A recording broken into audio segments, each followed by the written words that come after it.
আসন্ন জাতীয় সংসদ নির্বাচনকে সামনে রেখে জয়পুরহাটে জোরদার করা হয়েছে নিরাপত্তা ব্যবস্থা। এরই ধারাবাহিকতায় শহরের বিশ্বাসপাড়া রেলবস্তি এলাকায় যৌথ অভিযান চালিয়েছে সেনাবাহিনী ও পুলিশ। আজ বিকেলে এই অভিযানে বিপুল পরিমাণ গাঁজা ও নগদ টাকাসহ এক নারী মাদক ব্যবসায়ীকে আটক করা হয়েছে। সোমবার বিকেলে অতিরিক্ত পুলিশ সুপার আরিফ হোসেনের নেতৃত্বে এই বিশেষ অভিযান পরিচালিত হয়। আটককৃত নারীর নাম চম্পা রানী, বয়স 40। তিনি বিশ্বাসপাড়া রেলবস্তি এলাকার মিঠুন চন্দ্রের স্ত্রী। পুলিশ জানায়, চম্পা রানী দীর্ঘদিন ধরে ওই এলাকায় গাঁজার ব্যবসা চালিয়ে আসছিলেন। গোপন সংবাদের ভিত্তিতে আজ বেচাকেনার সময় তাকে হাতে নাতে আটক করে যৌথ বাহিনী। এ সময় তার কাছ থেকে 2 কেজি 600 গ্রাম গাঁজা এবং মাদক বিক্রির নগদ ৮০,২৬০ টাকা উদ্ধার করা হয়।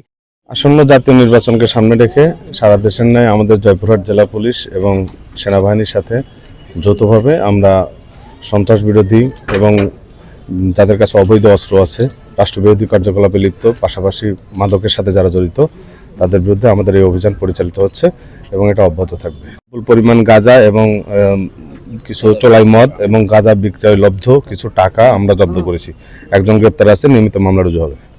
অভিযানে আরো উপস্থিত ছিলেন জয়পুরহাট সেনা ক্যাম্পের কমান্ডার মেজর ওয়াজেদুল ইসলাম, নির্বাহী ম্যাজিস্ট্রেট রাজীব কুমার বিশ্বাস, সদর থানার ওসি আনিসুর রহমান এবং ডিবি পুলিশের ওসি আসাদুজ্জামান।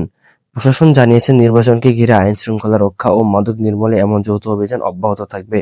জয়পুরহাট থেকে আমি আপনাদের সাথে ছিলাম জান্নাতুন নাঈম, প্রজন্ম 24, জয়পুরহাট।